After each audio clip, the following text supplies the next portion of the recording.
todos.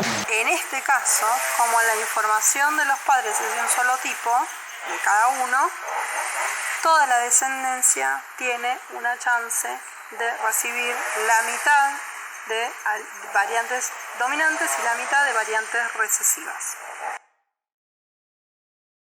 Entonces, esto que teníamos acá es la generación parental y esto es la F1. Ahora, ¿qué pasa si la F1 se autopoliniza?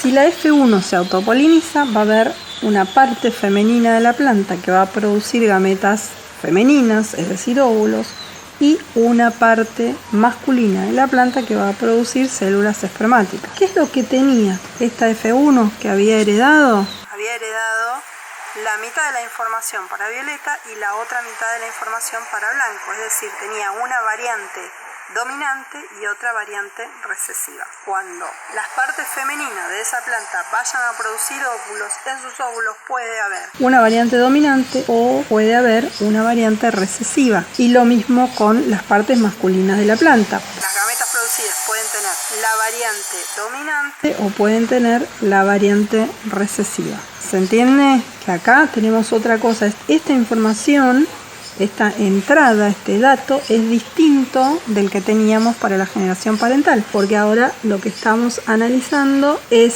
qué pasa con la F1 y qué es lo que va a pasar acá con la F2, con la segunda filial, es decir, los nietitos de las plantas con las que habíamos arrancado.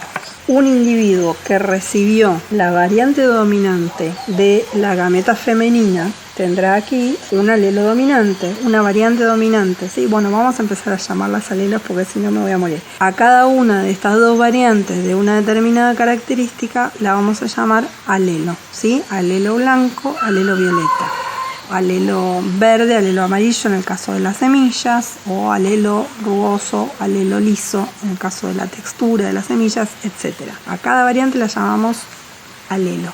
Entonces, este individuo recibe un alelo dominante de parte del óvulo y otro alelo dominante de parte de la célula espermática, con lo cual va a tener dos alelos dominantes. ¿De qué color era una planta que tenía dos alelos dominantes? Va a ser violeta. Este individuo que recibe un alelo recesivo del óvulo y un alelo dominante de la célula espermática va a tener entonces un alelo dominante y uno recesivo. Esto es lo que recibió este individuo de información genética, ¿sí? Este individuo fue fecundado a partir de un óvulo que tenía un alelo recesivo y de una célula espermática que tenía un alelo dominante. Entonces este individuo va a tener las dos informaciones. ¿De qué color era el individuo que tenía las dos informaciones? Violeta. ¿De qué color va a ser?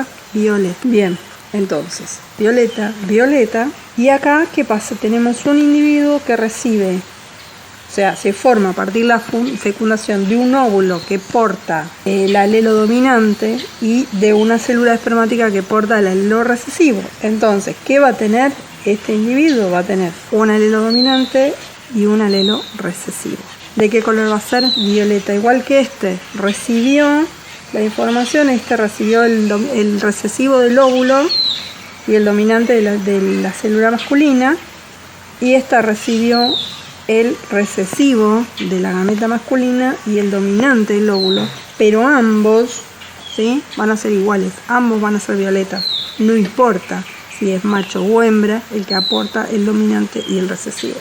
Aquí el orden de los factores no altera el producto. Tenemos una planta con flores de color violeta. Y finalmente, un individuo que se forma a partir de la fecundación de un óvulo que porta el alelo recesivo y una gameta masculina que porta el alelo recesivo va a recibir como única información dos alelos recesivos, dos alelos para el blanco. ¿Puede ser de color violeta? No, va a ser blanca, ¿sí? Esta va a ser la única flor blanca de cada 4 que vamos a tener en la F2, ¿sí? Entonces, esto que tenemos acá es F2. Muy importante para que se acuerden para resolver este tipo de tablas, que son una herramienta para poder resolver y deducir qué es lo que vamos a esperar nosotros en una determinada descendencia. Tenemos acá las entradas. En esta parte van a estar los que van a ejercer como padres, como progenitores, ¿sí? A la primera generación la llamamos parental, a la siguiente la llamamos F1, a la siguiente F2, etc. Lo que tenemos acá es la salida de esta tabla de doble entrada, es decir, el resultado. Este dato es fijo, esto es dato, mientras que esto que es resultado es una variable que depende de esta entrada. Cuando nosotros cambiamos esta entrada, cambiamos esta salida. Y como pueden ver ustedes acá, tienen dos tablas con entradas diferentes y como consecuencia resultados diferentes. Lo que vamos a ver acá es distinto de lo que vamos a ver acá. ¿Qué tenemos acá? Tenemos 3 individuos de color violeta y un individuo de color blanco. ¿Qué habíamos dicho cuando contamos el resultado del experimento? Que íbamos a tener una proporción de 3 a 1. De cada 4 individuos que tengamos, 1 va a ser blanco y 3 van a ser violeta. Lo mismo pasaba con el color de las arvejas, con la textura de las arvejas, con el color de la chaucha, con la textura de la chaucha y con cada una de las características que él analizó. Algunos conceptos asociados a esto. Dijimos que cada una de esas variantes de una característica la vamos a llamar alelos. Van a aparecer acá, alelos. Después dijimos que íbamos a tener individuos de color violeta e individuos de color blanco. Pero esos individuos de color violeta no todos tienen la misma información genética, porque algunos de esos que son de color violeta recibieron información duplicada para color violeta, mientras que otros tienen un alelo dominante y un alelo recesivo. A lo que nosotros observamos, es decir, color violeta, y que no podemos diferenciar entre los que tienen dos alelos dominantes y los que tienen uno y uno, lo vamos a llamar fenotipo. Aunque mis vecinos no quieran que yo siga hablando, voy a seguir hablando igual. Fenotipo con F.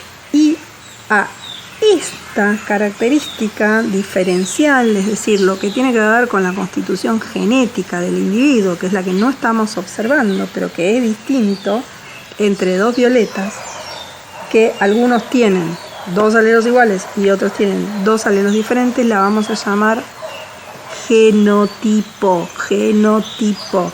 Acá está el micrófono, Natalia. Genotipo con G de gato que maulla por allá. A estos individuos que tienen dos alelos iguales los vamos a llamar homocigotas. Son iguales las informaciones genéticas que recibieron para ese carácter en particular, ¿sí? Solo para esa característica. Homocigota para el color de la flor, homocigota para el color de la flor, ¿sí? Este es homocigota dominante, este es homocigota recesivo. Y a los que tienen características diferentes, o sea que recibieron mitad y mitad, recibieron una característica dominante y otra recesiva, las vamos a llamar heterocigotas, porque tienen informaciones heterogéneas. Y finalmente, a este tipo de tabla la vamos a llamar tablero de Punnett, ¿sí? P-U-N-N-E-T. Entonces, les voy a hinchar bastante para que memoricen esto. Memoricen, no, recuerden. Entonces, aquí y aquí, en la entrada, va la generación parental. Esto es la generación filial. Esto que hay acá son gametas, ¿sí? Mientras que esto que hay acá son individuos. Acá está, gametas, individuos, ¿sí? Esto lo vamos a ver más adelante en la materia. Y acá que dice, entrada, datos, ¿sí? Salida, resultados. Lo que hay acá son resultados, es variable, varía. Si yo cambio los datos de entrada, cambian los datos de salida.